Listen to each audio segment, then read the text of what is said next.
Assalamualaikum warahmatullahi wabarakatuh.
Alhamdulillahilladzi la ilaha illa huwal hayyul qayyum la ta'khudhuhu sinatun wa la nawm lahu ma fis samawati wa ma fil ardh man dhalladhi yashfa'u 'indahu illa bi idhnihi ya'lamu ma bayna aydihim wa ma khalfahum wa la yuhituna bi shay'in min 'ilmihi illa bima sha'a wasi'at kursiyyus samawati wal ardh wa la ya'uduhu hifdhuhuma wa huwal 'aliyyul 'azim.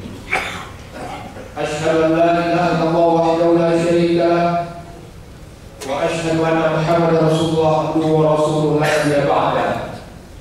اللهم صل على سيدنا محمد وعلى آله وصحبه أجمعين. أما بعد، فيا أيها الناس أوصيكم ونفسي بتقوى الله فقد فاز المتقون.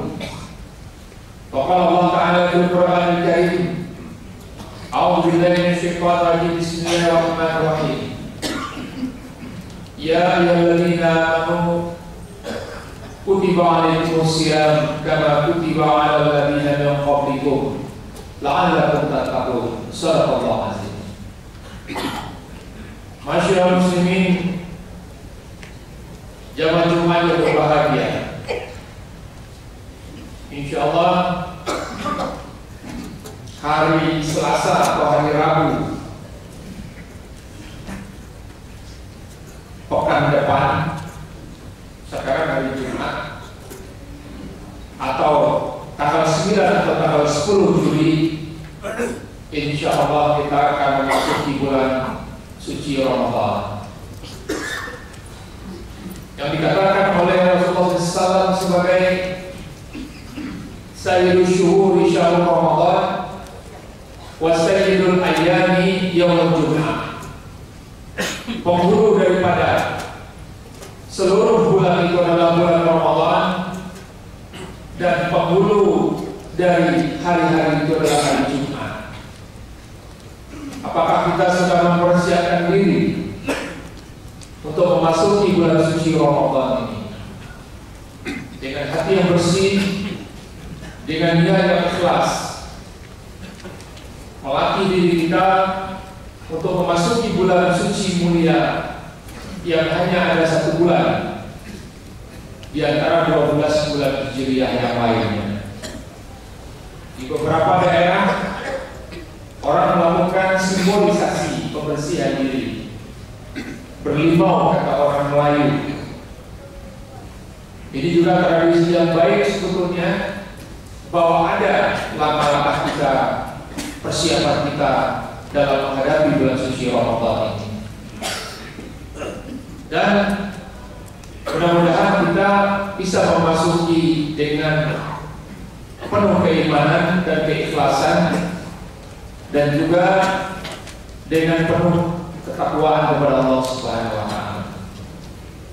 Hadirin jamaah Jumat yang berbahagia, banyak sekali kebaikan yang bisa kita perbuat dan mendapatkan balasan pahala yang sangat besar dari Allah Subhanahu wa taala.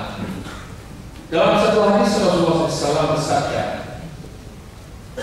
"Man fattara sha'iman kana maghfiratan li dhunubihi wa ilqa raqabatihi minan nari wa kana lahu mithlu ajri min ghairi ayunqasa min ajrihi syai'un."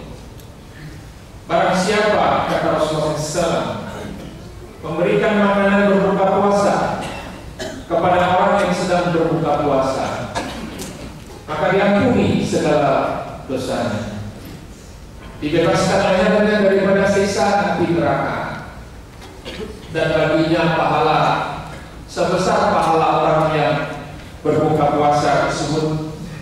Pahala dia berpuasa seharian itu tanpa mengurangi pahala orang yang diberi makannya tersebut. Sahabat bertanya, "Tidak ya Rasulullah, laisa kulluna yajidu ma yufattiru shaim." Ya Rasulullah, tampaknya yang bertanya ini orang miskin.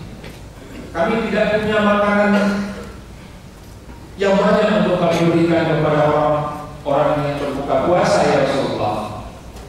Faqala Rasulullah SAW, "Yu'tillahu hadha thawab man fattara sha'iman ala tamratin aw ala syurbati ma'in aw ala madqati labanin aw kama qala Rasulullah SAW." Pahala yang besar itu yang 3 itu, diampuni dosanya, dibebaskan daripada api neraka, diberinya pahala sebesar pahala orang yang berpuasa tersebut. Itu akan diberikan kepada orang yang memberikan makanan berbuka puasa walaupun hanya dengan satu butir kurma. Istilah kita mungkin hanya dengan sepotong roti, sepotong tahu goreng, sepotong tempe goreng umpamanya, atau dengan ala syurbati ma'in, seteguk air, atau ganti labanin, walaupun hanya dengan sejumput yogurt susu asam. Pahala itu diberikan oleh Allah Subhanahu wa Ta'ala. Dan di tengah keprihatinan kita memasuki bulan suci Ramadan ini, sebagian saudara-saudara kita di Kabupaten Aceh Tengah dengan ibu kotanya Patihong yang berada di pinggir Danau Laut Tawar, dan saudara-saudara kita di Kabupaten Benar Meriah di Provinsi Aceh, rumah mereka sedang luluh lantak, rubuh karena peristiwa gempa yang terjadi beberapa hari yang lalu. Ini pun lahan kita untuk berbuat ladang amal kita untuk memberikan sumbangan dan infak kepada mereka. Hadirin rahimakumullah. Selanjutnya, bulan Ramadan ini bisa kita tinjau dari beberapa segi. Dari ibadah mahdoh maknanya hubungan kita hanya dengan Allah Subhanahu wa Ta'ala, pribadi per pribadi, atau ghairi mahdoh hubungan kita dengan Allah sebetulnya, tapi ada kaitannya dengan manusia, seperti zakat. Mengapa zakat perlu dikeluarkan pada bulan Ramadan? Apakah bulan lain tidak boleh? Boleh. Tapi pada bulan Ramadan ini balas hampir 70 kali lipat dibandingkan dengan bulan-bulan yang lain. Nah, coba hadirin rahimakumullah, yang wajib berzakat, hitung-hitunglah berapa zakatnya. Kalau nggak paham, hitungnya hanya pada ulama. Fas'alu ahla dzikri in kuntum la ta'lamun. Begitu perintah Allah Subhanahu wa Ta'ala. Kami samping ibadah-ibadah yang demikian, tilawah, sholat tarawih, ngederes kata orang Jakarta, tadarusan, itu bagus. Tapi ada juga yang perlu kita tinjau sedikit sebelum masuk di bulan Ramadan ini. Ternyata Rasulullah SAW ada beberapa kali berperang pada bulan Ramadan. Bayangkan, perang-perang besar seperti perang Badar dan beberapa perang yang lain itu dilakukan pada bulan Ramadan. Bukan karena ini berperang, tidak. Perang Badar itu kan kalau kita lihat dalam sirah Nabawiyah, itu Rasulullah SAW tidak berniat untuk berperang.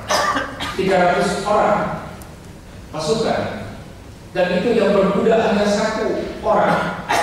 Itu ingin menghadang adanya gangguan dari kabilah Quraisy, khususnya Abu Sufyan, yang sering merampas harta penduduk Madinah, baik mengambil hasil kebunnya, seenaknya saja mengambil ternak orang, menyembelihnya sambil berkemah di pinggir kota Madinah. Itu yang akan dihadang oleh pasukan Rasulullah SAW, gangguan-gangguan kecil.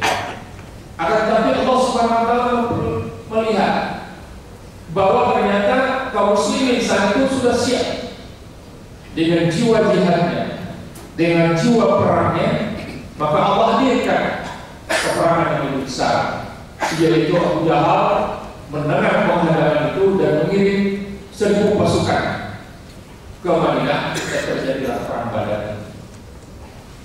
Bayangkan di tengah keringnya padang pasir kaum muslimin berjalan kaki berperang ke lembah Badar pada saat itu. Allah yang akhirnya perang itu dimenangkan oleh kaum muslimin, dan Abu Jahal, Umayyah bin Khalaf itu semuanya tewas pada saat perang Badar tersebut.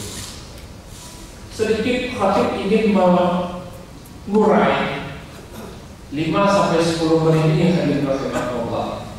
Adanya sunnatullah, adanya ketetapan Allah dalam jalan dakwah. Ini sudah merupakan sunnatullah, ketentuan. Tidak ada nabi yang tidak punya musuh. Tidak ada Rasul yang tidak punya musuh. Dari Nabi yang pertama sampai Nabi yang terakhir, Rasulullah SAW itu memiliki musuh-musuh yang memang juga dijadikan oleh Allah Subhanahu wa Ta'ala. Kita lihat umpamanya peristiwa Rasulullah SAW diboikot di Syekh Abdul Muttalib 3 tahun lamanya. Jadi maknanya lemah. Disitulah diboikot. Tidak boleh berdagang, tidak boleh bermuamalah, tidak boleh membantu. Sampai Rasulullah memakan kulit sepatu. Pada Rasulullah SAW 3 hari 3 malam, dapur beliau itu tidak ngebul, tidak keluar asap.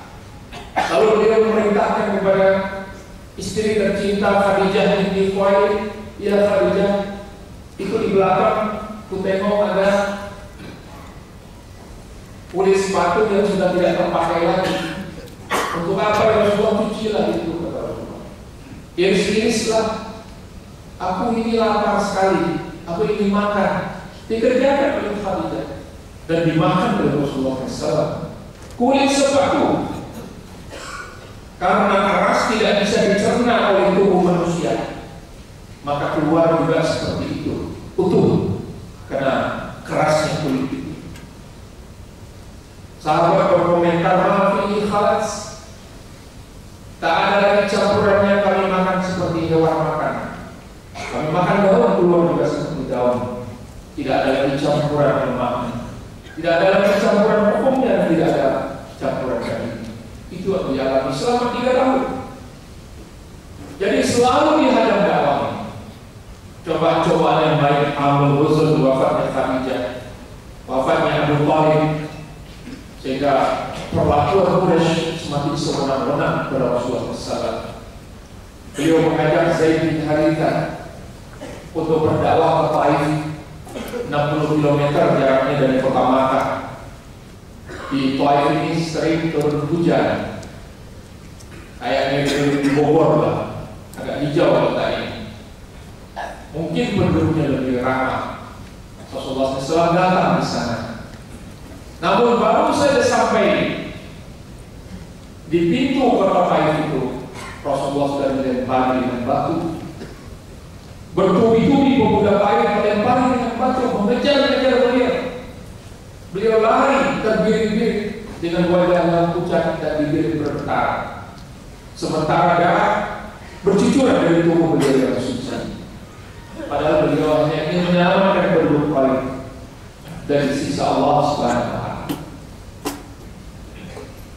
Makanya Rasulullah juga tidak suzon kepada Allah.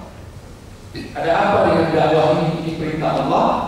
Kalau Allah ingin cegah, Allah bisa bilang, ya Muhammad, ya Rasulullah, jangan pergi ke Taif, karena di situ pemuda Taif sudah siap melempari engkau. Allah bisa kasih tahu seperti itu. Kan Allah innahu was-sami'ul basir.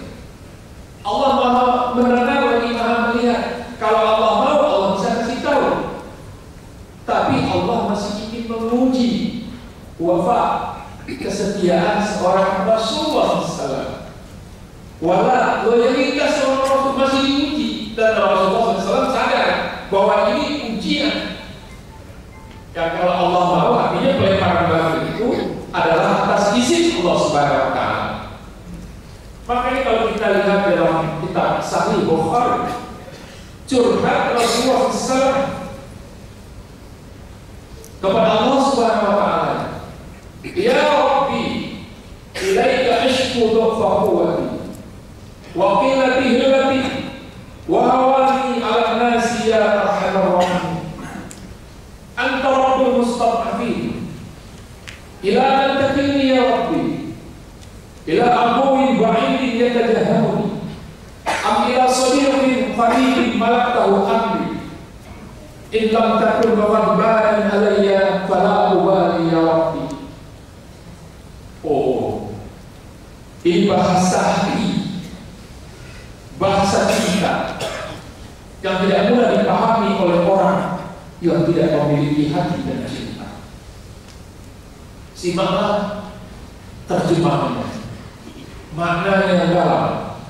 Ya Allah, kepada Engkau-lah curahkan segala kesusahan yang ku alami ini, penderitaan, sedikitnya daya upayaku, dan aku dihinakan oleh manusia ini, ya Allah.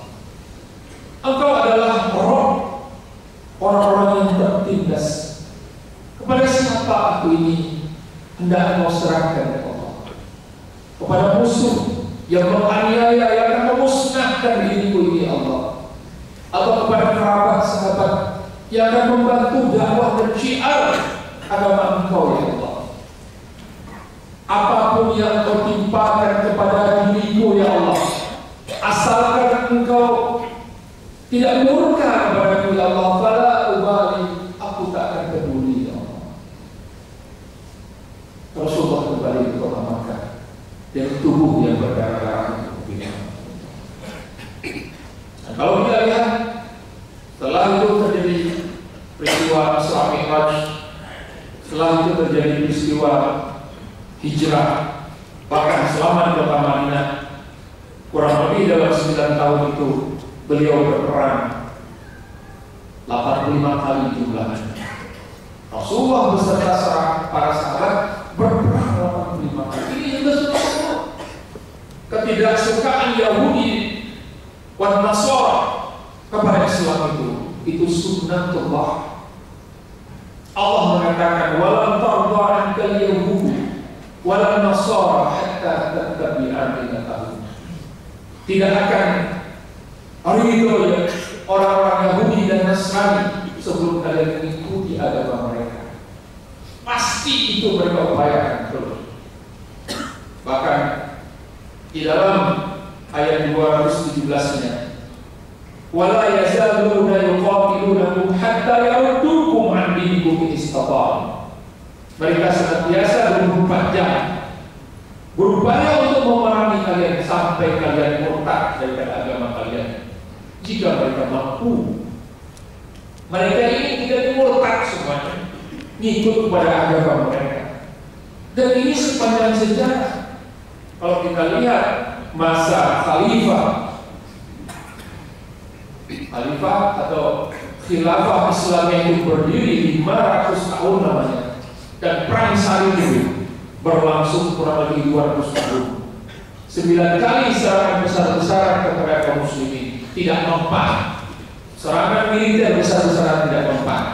Akhirnya dikasih serangan yang halus melalui harta, tahta, dan wanita.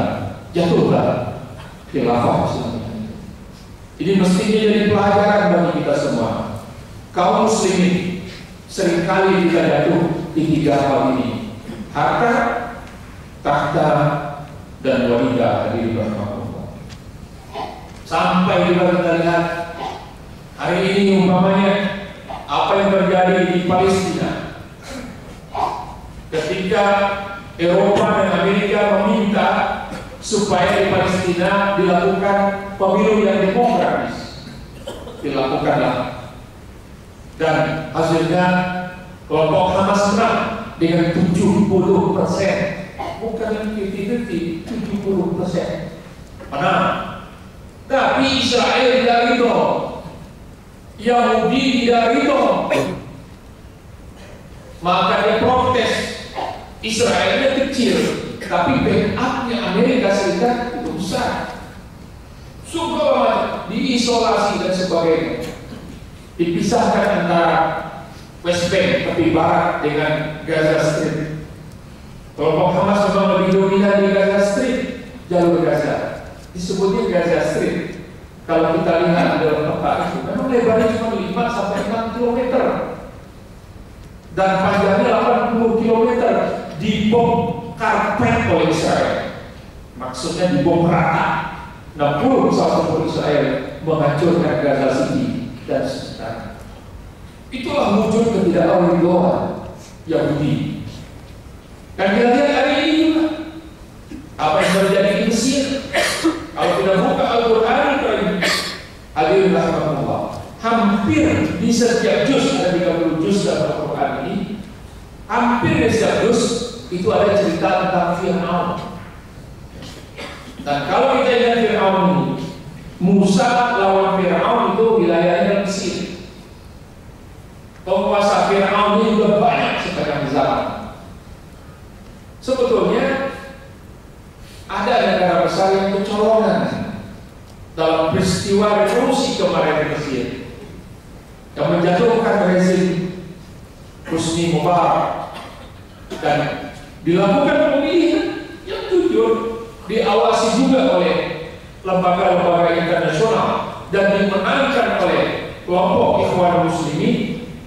Tapi namanya walam tarba, Yahudi ketar-ketir, Amerika khawatir, segala macam diupayakan supaya rezim ini tidak bertahan lama.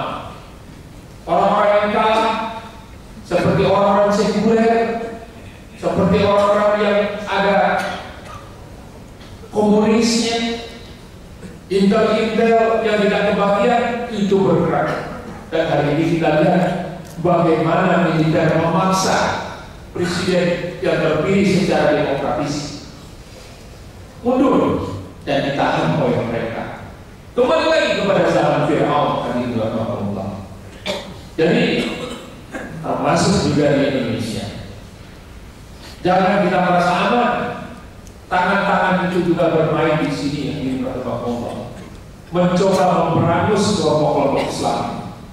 Coba kita lihat siapa sekarang tokoh jadi panutan kaum muslimin. Dijatuhkan semua. Dipersoalkan dengan hal-hal yang kecil. Kita lihat penceramah-penceramah. Siapa yang membimbing umat ini? Sudah sulit kita cari panutan sekaliber. Jangan sekaliber. 60% dari Buya Hamka tidak kita temukan hari ini. Mestinya kita sadar bahwa memang kita ini sedang dikerubuti beramai-ramai. Kalau itu pun kita tidak sadar dan kita juga ikut membantai kaum muslimin ini, terserah kepada Allah Subhanahu wa taala. Allahumma fashhad qarbalatu. Ya Allah, saksikan ya Allah, aku sudah saksikan. Inilah satu peringatan bagi kita semua, tadkirah bahwa kita perlu membela agama kita ini. Dimanapun kita berada, lingkungan kita, pengaruh kita, kekuasaan kita harus berdakwah di sana.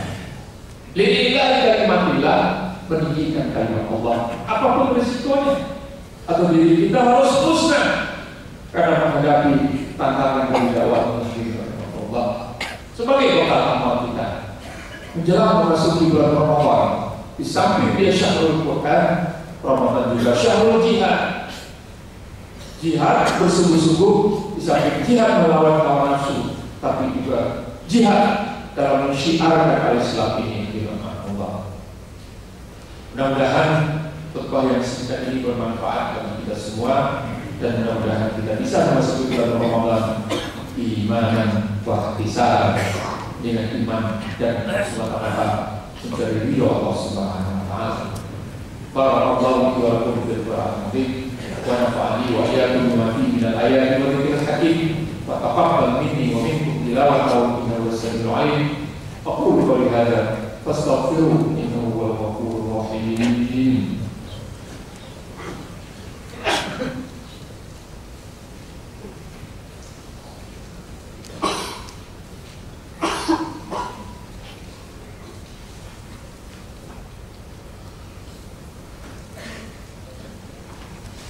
Alhamdulillah. Alhamdulillahilladzi arsala rasulahu bil huda wa dinil haqqi liyudhhirahu 'ala dinihi walau kariha al-musyrikun wa kafa billahi shahida. Asyhadu an la ilaha illallah wahdahu la syarika lahu wa asyhadu anna Muhammadar rasulullah wa rasuluhu la nabiyya ba'dahu. Allahumma shalli ala sayyidina Muhammad wa ala alihi wa sahbihi ajma'in wa ba'd. Wa qala Allah ta'ala fil Qur'anil Karim, a'udzu billahi minasyaitonir rajim, bismillahir rahim. Ya ayyuhalladzina amanu ittaqullah haqqa tuqatih wa la tamutunna illa wa antum muslimun. Innallaha wa malaikatahu yusholluna 'alan nabi ya ayyuhalladzina amanu shallu 'alaihi wa sallimu taslima. Allahumma salli ala sayyidina Muhammad wa ala nabiyina wal mursalina wal malaikatil muqarrabin. Allahumma ighfir lil muslimina wal muslimat wal mu'minina wal mu'minat al ahya'i minhum wal amwat. Allahumma ansuril mujahidin fi kulli makan. Allahumma ansuril mujahidin fi Misr. Allahumma ansuril mujahidin fi Suriah. Allahumma ansuril mujahidin fi Afghanistan. Rabbana la tu'akhidna in nasina aw akhtana. Rabbana la tahmil 'alaina isran kama hamaltahu 'ala alladhina min qablina. Rabbana la tuhammilna ma la taqata lana bihi wa'fu 'anna waghfir lana warhamna. Anta maulana fansurna 'alal qawmil kafirin. Rabbana zalamna anfusana wa illam taghfir lana wa tarhamna lanakunanna minal khasirin. Rabbana atina fid dunya hasanah wa fil akhirati hasanah wa qina adzabannar walhamdulillahi alamin. Ibadallah, innallaha ya'muru bil 'adli wal ihsan wa ita'i dzil qurba wa yanha 'anil fahsya'i wal munkari wal baghi ya'idukum la'allakum tadhakkarun. Fadhkurullaha dzikran yadhkurkum washkuruhu 'ala yazidkum wa la dzikrullahi akbar.